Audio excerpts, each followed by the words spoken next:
हनुमान जी महाराज व्याकुल हो गए, राम जी से बोले कि आप हमको रात्रि सेवा में ले चला करो। राम जी बोले सीता जी से आज्ञा ले लो।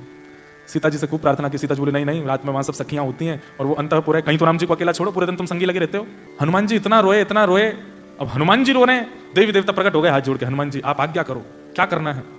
तो हनुमान जी बोले मेरा दुर्भाग्य है कि मैं हनुमान हूं, मुझे सहचरी बना दो, मुझे कोई सखी बना दो, मैं भी कोई नथनी पहन करके चुनरी ओढ़ करके कोई कन्या बन जाऊं और मुझे राम जी के अंतःपुर में जाने का अवसर मिले।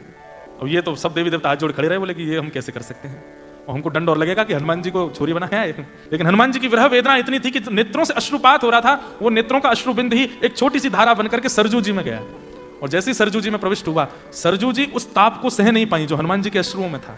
बंधुओं, मानव के पास सबसे बड़ा बहुमूल्य रत्न क्या है बताओ? उसके आंसू। सबके लिए मत बहाया करो, बात बात पर नेक सी बातों पर आप आंखों में आंसू भर लाते हो।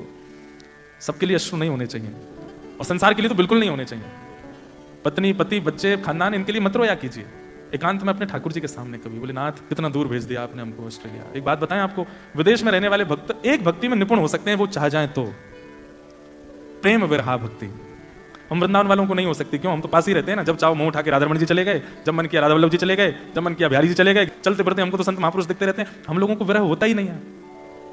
आप इतनी दूर हो इस बात का कई दुर्भाग्य मानते हैं कि हम इतनी दूर क्यों हैं, पर ये बहुत बड़ा सौभाग्य, जब तक हो इतना विरह प्रेम अपने चित्त में प्रकट कर लो कि जब वृंदावन प्राप्त हो ना, तो दो नेत्रों से नहीं, रोम रोम से अश्रु प्रकट हो जाए। वो आपको आप उसके लिए सौभाग्यशाली हो। ठाकुर जी अति दूरी उसको देते हैं जिसके अंदर ठाकुर जी को अत्यंत प्रेम घोलना होगा।